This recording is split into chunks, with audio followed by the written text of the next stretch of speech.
आज देश भर में मनाया जा रहा है रक्षाबंधन का पावन त्योहार। भाई की कलाई पर राखी बांध रही हैं बहनें, भाई की लंबी उम्र की कर रही हैं कामना। रक्षाबंधन पर बहनों और बेटियों को योगी सरकार का बड़ा तोहफा। उत्तर प्रदेश की रोडवेज और सिटी बसों में एक सहयोगी के साथ फ्री यात्रा का ऐलान। कोलकाता में टीएमसी के ममता गुट और पुलिस में जबरदस्त झड़प हुई। सांसद अभिषेक बनर्जी के दफ्तर में होर्डिंग जुटा हटाने के लिए पहुंची टीम से धक्का मुक्की। अभिषेक ने कहा सियासी बदलाव।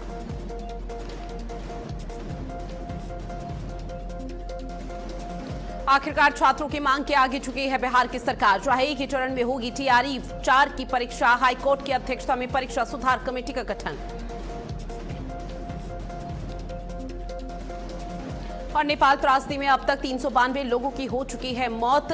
प्रशासन ने की है इसकी पुष्टि। रसुआ से लेकर चितवन तक में भयंकर तबाही। 290 भारतीय समेत करीब 900 विदेशी नागरिक लापता।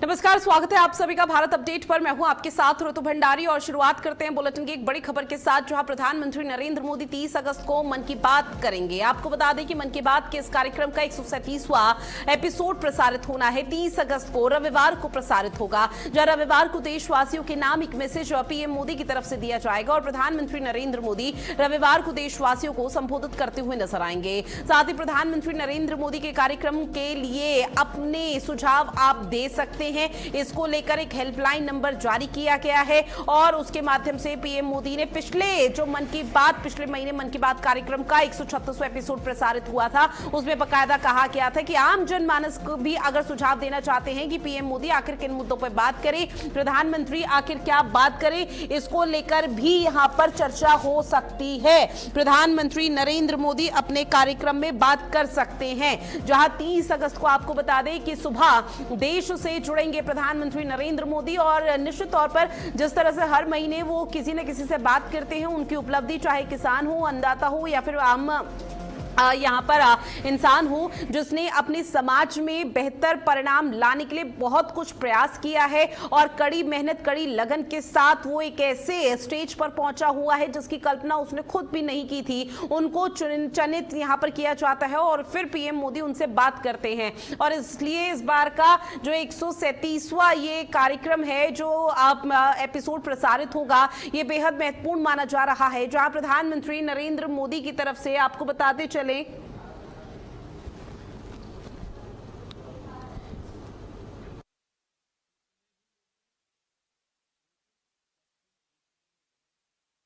इस दौरान पीएम मोदी पूरे देश भर से बात करते हुए नजर आएंगे और देशवासियों को संबोधित पीएम मोदी की तरफ से किया जाएगा।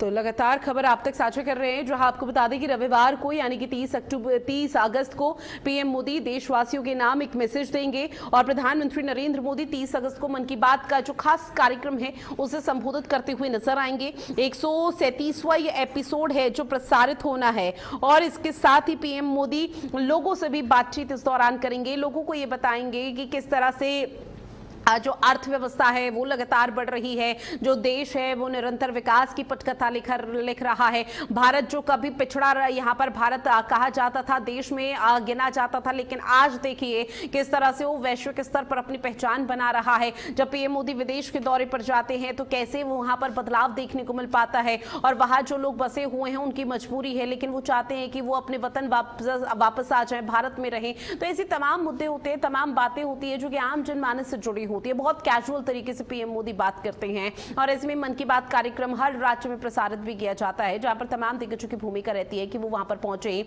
और मन की बात के इस खास कार्यक्रम को सुने और लोगों तक उस मैसेज को पहुंचाने का प्रयास करें। इसके साथ ही आपको बता दें कि अब चूंकि आगामी त्योहार अब आने वाले समय पर होंगे तो उसको लेकर भी पीएम मोदी की तरफ से निश्चित तौर पर कई महत्वपूर्ण बातों का जिक्र किया जा सकता है। और हाल फिलहाल में जो नीट पेपर लीक और झारखंड में पेपर लीक की वजह से देश का भविष्य सड़कों पर था, बिहार में बीपीएससी के एग्जाम को लेकर जो छात्र और युवा सड़कों पर थे उनको लेकर भी किसी तरह से बात रखी जा सकती है कि प्रधानमंत्री नरेंद्र मोदी जेनजी को और युवाओं जो सड़कों पर अपने भविष्य, अपने पेपर लीक को लेकर यहां पर उतरे हुए थे, उनके लिए किस तरह से कदम उठाए जा सकते हैं, क्योंकि पिछली दफा एक हेल्पलाइन नंबर भी जारी किया गया था जिसमें बकायदा ये बताया गया था कि अगर वो कोई सुझाव देना चाहते हैं कि प्रधानमंत्री नरेंद्र मोदी मन की बात कार्यक्रम में क्या कुछ बात करें तो उस दौरान वो सुझाव दे सकते हैं।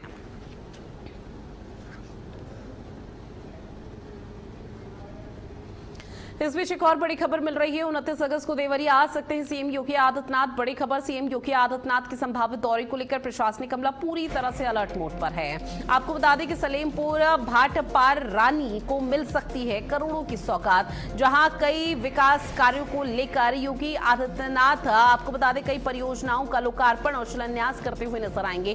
कार्यक्रम स्थल का अधिकारी गणों की तरफ से निरीक्षण किया गया, जहां सुरक्षा मंच और पार्किंग व्यवस्था का जायजा भी इस दौरान लिया गया। तो सीएम योगी आदित्यनाथ का देवरिया का दौरा है और ऐसे में देवरिया के दौरे पर सीएम योगी आदित्यनाथ जब पहुंचेंगे तो विशेष तैयारी इस दौरान की गई है और इसके साथ ही सीएम योगी आदित्यनाथ के दौरे को लेकर लगभग सभी तैयारी हो चुकी है। महज अब इंतजार किया जा रहा है जब सीएम योगी आदित्यनाथ करोड़ों की सौगात देते हुए नजर आएंगे और ऐसे में वहां के लोगों को संबोधित भी योगी आदित्यनाथ की तरफ से किया जाएगा। तो बड़ी खबर, जहां 29 अगस्त यानी कि कल का वो दिन है जब सीएम योगी आदित्यनाथ देवरिया आ सकते हैं और योगी आदित्यनाथ के दौरे को लेकर विशेष तैयारी यहां पर की जा रही है। ट्रैफिक एडवाइजरी जारी कर दी गई है। ट्रैफिक एडवाइजरी के साथ साथ आपको बताते चले कि ऐसे कदम उठाए गए हैं कि सीएम योगी आदित्यनाथ के दौरे के दौरान किसी भी तरह की अव्यवस्था ना देखने को मिल पाए, लोगों को किसी भी तरह की कोई परेशानी ना होने पाए। और अमूमन तौर पर जब सीएम योगी आदित्यनाथ किसी जिले के दौरे पर गए हैं, क्योंकि आने वाले समय पर चुनाव है, तो चुनाव के लिहाज से ये दौरे बेहद महत्वपूर्ण माने जाते हैं और सीधा कनेक्शन चुनाव से निकाला जाता है। लेकिन जब सीएम योगी आदित्यनाथ किसी जिले के दौरे पर गए हैं तो उस दौरान कानून व्यवस्था की समीक्षा की जाती है। लॉ एंड ऑर्डर उस जिले में कितना मजबूत है वो यहां पर अधिकारी गणों के साथ बैठक करते हुए नजर आते हैं। साथ ही जन प्रतिनिधियों के साथ भी यहां पर बैठक होती है और उस बैठक के माध्यम से यह समझने का प्रयास किया जाता है कि आखिर विकास की पटकथा किस तरह से लिखी जा रही है। डबल इंजन सरकार जो बड़ी सौगात दे रही है, जिले वासियों को उसका लाभ मिल पा रहा है, नहीं मिल पा रहा। इसलिए सीएम योगी आदित्यनाथ का ये जो दौरा है देवरिया का, ये बेहद महत्वपूर्ण माना जा रहा है और इस दौरे के दौरान लगभग सभी तैयारी हो चुकी है। अब महज इंतजार है योगी आदित्यनाथ का जब यहां इस बड़े कार्यक्रम में पहुंचेंगे और लोगों को संबोधित करेंगे, कई बड़ी परियोजनाओं का लोकार्पण और शिलान्यास करेंगे, क्योंकि 308 करोड़ की लागत वाली 80 विकास परियोजनाओं का लोकार्पण और शिलान्यास होना है।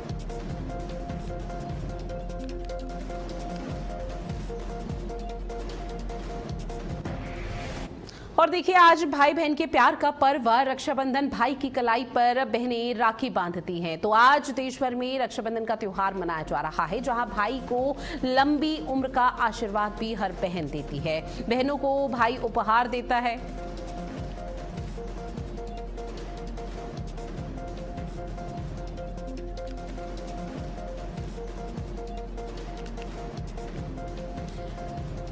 तो बड़ी खबर, जहां माताओं, बेटियों और बहनों को अब मिलेगी मुफ्त यात्रा। ये बड़ी खबर, रक्षाबंधन पर महिलाओं को सीएम योगी आदित्यनाथ का बड़ा तोहफा। 28 अगस्त को उत्तर प्रदेश में महिलाओं की बस यात्रा पूरी तरह से मुफ्त है। यूपी एसआरटीसी और सिटी बसों में फ्री सफर की सुविधा।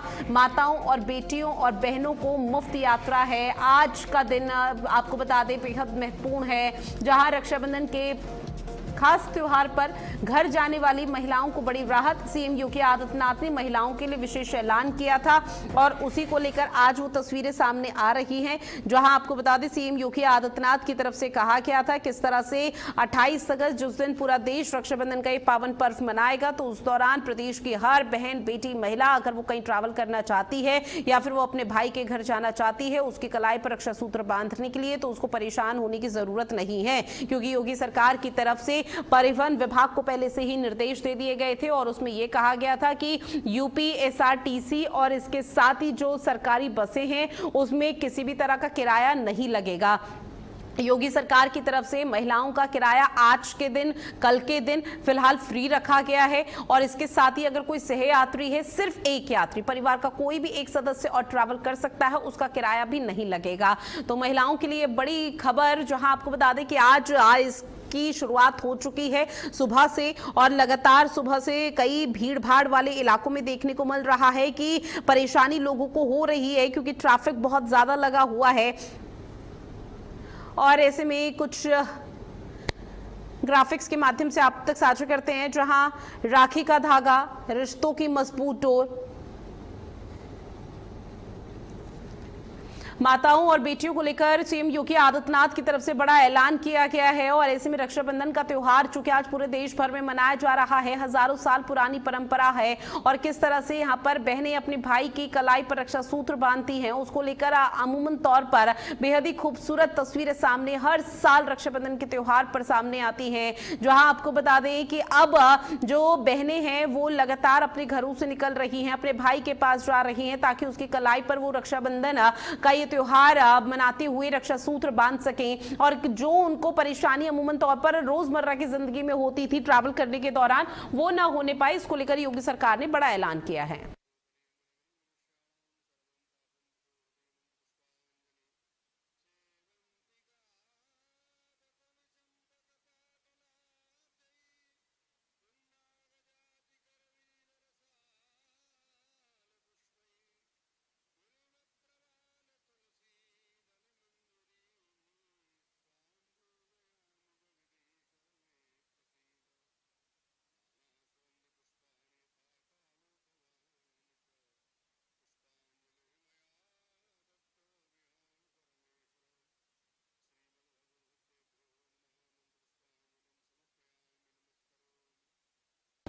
और इस बीच एक बड़ी खबर का रुख करते हैं, जहां नेपाल में अभी भी बाढ़ का खतरा बना हुआ है। आपको बताते चले कि बाढ़ में अब तक 392 लोगों की दर्दनाक मौत हो चुकी है और कई लोग अभी भी लापता हैं, जिसमें नेपाल तबाही में 290 भारतीय इसकी चपेट में आ चुके हैं। इस तरह की आशंका जताई जा रही है, क्योंकि 290 भारतीय लापताओं का जो आंकड़ा है वो प्रशासन की तरफ से जारी किया गया और खुद इस बात की पुष्टि की गई है।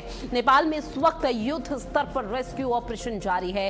नेपाल में बाढ़ की वजह से मैत्री बस सेवा पूरी तरह से स्थगित कर दी गई है। भारत राहत सामग्री की तीसरी खेप नेपाल अब भेजेगा। भारत पूरी तरह से नेपाल के साथ खड़ा है और सिर्फ भारत ही नहीं, पूरा विश्व इस वक्त नेपाल के साथ खड़ा है। और ऐसे में नेपाल पूरी तरह से ठीक हो जाए, नेपाल पूरी तरह से वैसी बहाल हो जाए जैसी अभी तक स्थिति और तस्वीरें बेहद खूबसूरत तरीके से नेपाल में सामने आती थी, इस तरह की कामना की जा रही है। क्योंकि कल तक जहां पर आशियाने हुआ करते थे, पेड़ पौधे हुआ करते थे, वहां पर अब महज बंजर धरती नजर आ रही है और बहुत से लोगों के शव पड़े हुए हैं। कुछ सोशल मीडिया पर वीडियोस ऐसे वायरल हुए हैं जिसमें लोगों के कटे हुए शव बरामद हुए हैं और कुछ लोग ऐसे हैं जो आपदा में अफसर को तलाश रहे हैं। जो लोग यहां पर लापता हैं या जिन लोगों के शव बरामद हुए हैं, उनके पास से सोने चांदी के जो कुंडल है उसे छीनते हुए नजर आ रहे हैं ताकि अपने कब्जे में लिया जा सके। तो निश्चित तौर पर हर सिक्के के दो पहलू होते हैं और हर सिक्के के दो पहलू की दो तस्वीरें आपकी टीवी स्क्रीन के माध्यम से भी आप तक साझा कर रहे हैं। जहां ये नेपाल की तस्वीर है और ये नेपाल में जब बेहद ही भयावह मंजर हो गया, जब बाढ़ से हालात पूरी तरह से बेकाबू हो गए, आउट ऑफ कंट्रोल पूरी तरह से सिचुएशन हो गई, रेस्क्यू अभियान यहां पर चलाया जा रहा है, उसके बाद ये हालात हैं। और ये नदी के किनारे पहले घर बसा करते थे, नदी के किनारे पहले सड़क हुआ करती थी, पर्यावरण को संरक्षित यहां पर किया जाता था और बेहद खूबसूरत नजारा नेपाल के इस पूरे इलाके में देखने को मिल पाता था। लेकिन अब नेपाल इतनी बदहाल स्थिति में है कि नेपाल को इस वक्त जरूरत है तो बहुत से लोगों की, बहुत सी दुआओं की, बहुत सी प्रार्थनाओं की कि आने वाले समय में और इस तरह से भीषण तबाही का मंजर ना देखने को मिल पाए। क्योंकि मौसम विभाग की तरफ से अलर्ट जारी किया गया है। मौसम विभाग की तरफ से साफ शब्दों में कहा गया है कि आने वाले समय में नेपाल के कुछ हिस्से ऐसे हैं जहां पर आसमानी आफत देखने को मिल सकती है और उस आसमानी आफत की वजह से नेपाल शायद पूरी तरह से तबाह भी हो सकता है। लेकिन अभी महज 5 जिले ऐसे जहां पर आने वाले समय के लिए रेड अलर्ट जारी किया गया है और इसके साथ ही नेपाल से जो तबाही का मंजर की तस्वीरें सामने आ रही है, ये हृदय विदारक है, हर किसी को परेशान कर सकती है। 290 भारतीय यहां पर लापता बताए जा रहे हैं, लेकिन उससे पहले हजारों की संख्या में लापता लोगों का आंकड़ा लगातार सामने आ रहा है, जो कि प्रशासन की तरफ से जारी कर दिया गया है। प्रशासनिक अमले का कहना कि फिलहाल रेस्क्यू यहां पर चलाया जा रहा है, क्योंकि खुद रेस्क्यू टीम के कई लोग इस वक्त लापता हो चुके हैं। जो लोगों को बचाने तो गए थे लेकिन वो भी अब वापस लौटकर नहीं आए हैं, लेकिन कहां हैं अभी इस बारे में कुछ भी जानकारी सामने नहीं आई। और तबाही का मंजर तो कुछ ऐसा रहा कि पहले भूस्खलन आता है, फिर उसके बाद भूकंप भी यहां पर देखने को मिलता है। तो डबल अटैक यहां पर रहा है, जो कि नेपाल बर्दाश्त नहीं कर पाया। और नेपाल बेहद खूबसूरत शहर है, बेहद खूबसूरत राज्य है और पहाड़ी चोटी में भी नेपाल के कई हिस्से बसे हुए हैं, तो वहां पर आप सोचिए कि किस तरह से बदहाल व्यवस्था रही होगी। वहां के लोगों का जीना मुहाल हो चुका होगा और लोग अब डर और भय के साए में हैं और दूसरी जगह भागने का प्रयास कर रहे हैं। और एकमात्र वजह यही कि उत्तर प्रदेश के जो बॉर्डर है नेपाल और उत्तर प्रदेश का, वहां भी पूरी तरह से सिक्योरिटी टाइट कर दी गई है।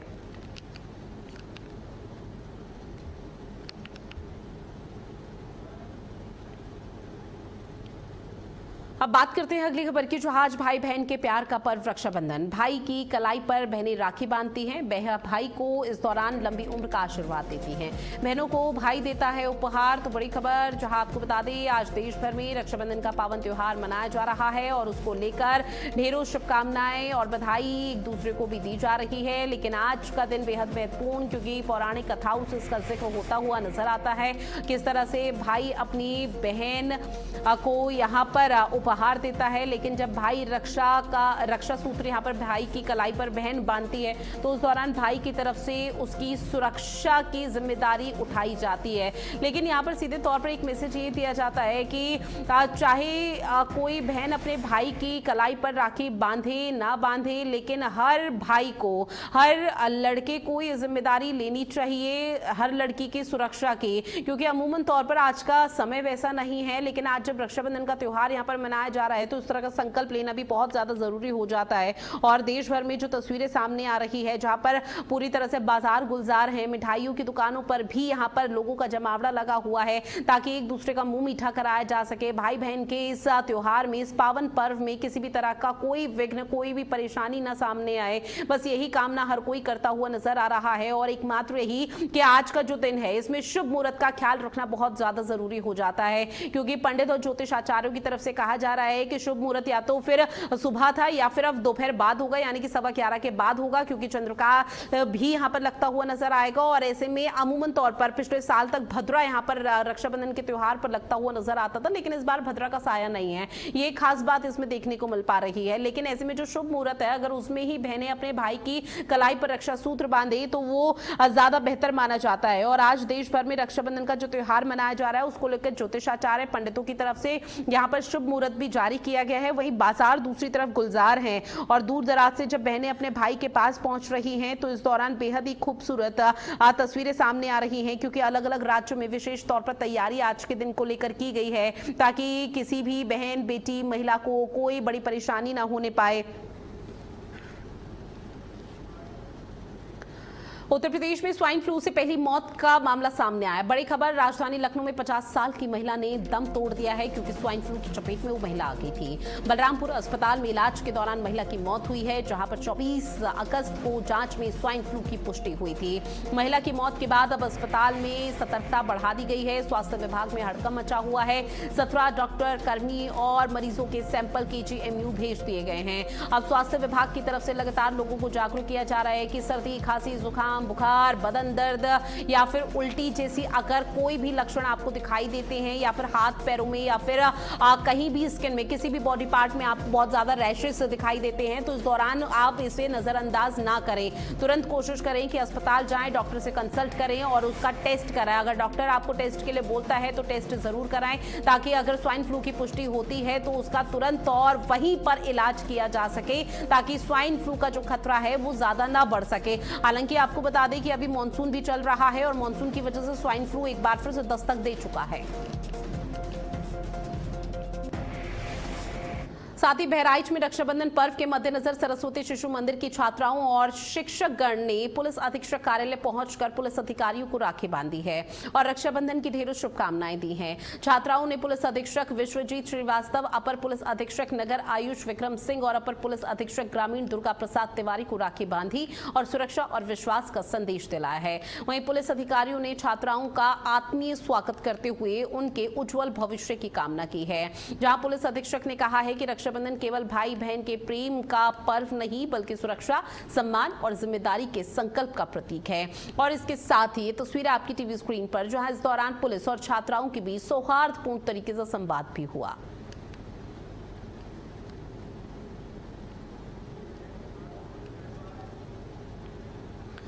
साथ ही कानपुर में जनता दर्शन के दौरान एक मां अपनी बेटी ईशू यादव के साथ डीएम जितेंद्र प्रताप के पास पहुंची।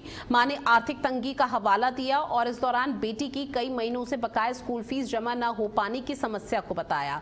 आपको बता दें कि रक्षाबंधन के खास मौके पर ईशू ने डीएम को राखी बांधने की इच्छा जताई, जिसे उन्होंने सहर्ष स्वीकार किया। राखी बंधवाने के बाद डीएम ने भी भाई का फर्ज निभाया। उन्होंने ईशू की करीब 29,000 रुपए की बकाया फीस में आधी रकम खुद जमा कराई, जबकि बाकी फीस प्रधानाचार्य से बात कर माफ करा दी गई है। साथ ही ईशू को स्कूल आने जाने के लिए साइकिल और अन्य उपहार भी भेंट किए गए।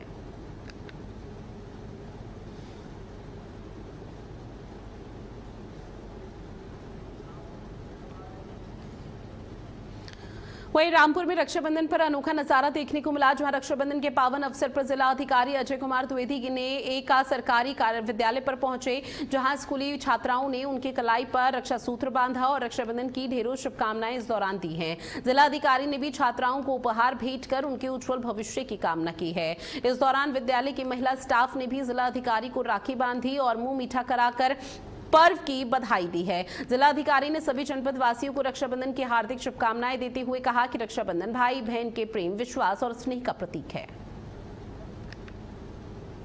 रक्षाबंधन एक ऐसा त्योहार है जो भाई और बहन के आपसी प्रेम का प्रतीक है। इसकी जो एक तरीके से परिभाषा है, उसमें भाई बहन को सुरक्षा प्रदान करता है और जैसे कि माननीय मुख्यमंत्री जी की मंशा है और उनके प्रयास हैं कि सरकार द्वारा महिलाओं को, बच्चियों को सुरक्षा दी जाए, उसी का एक प्रतीकात्मक रूप में मैं आज यहाँ स्कूल परिसर में आया था और स्कूल की जो छोटी बच्चियाँ हैं उन्होंने मुझे राखी बांधी और कहीं ना कहीं बड़ा सुखद अनुभव ये रहा छोटे बच्चों के बीच में आके राखी बंधवाना। और चूँकि मैं अपने घर से दूर हूँ, मैं मध्य प्रदेश का रहने वाला हूँ, तो अपनी जो सगी बहन है उनसे तो मैं राखी नहीं बंधवा पाऊँगा, लेकिन इसके नाते स्कूल की बच्चियों ने आज मुझे राखी बांधी, तो मेरा त्यौहार। साथ ही कौशाम्बी में कानून व्यवस्था को लेकर एसपी सत्यनारायण खुद सड़कों पर उतरे हुए हैं और कई थाना क्षेत्रों का औचक निरीक्षण कर रहे हैं। इस दौरान उन्होंने रात्रि गश्त, पिकेट ड्यूटी और डायल 112 टीमों की चेकिंग कर पुलिस कर्मियों की सतर्कता और मुस्तैदी परखी है। एसपी ने संदिग्ध व्यक्तियों और वाहनों की प्रभावी ट्रैकिंग के निर्देश दिए हैं। साथ ही संवेदनशील और महत्वपूर्ण स्थानों पर विशेष निगरानी रखने की बात कही। उन्होंने पुलिस कर्मियों को रात में लगातार भ्रमणशील रहकर सुरक्षा व्यवस्था मजबूत बनाए रखने के सख्त निर्देश दिए। एसपी ने साफ कहा है कि कानून और शांति व्यवस्था बनाए रखना पुलिस की सर्वोच्च प्राथमिकता है।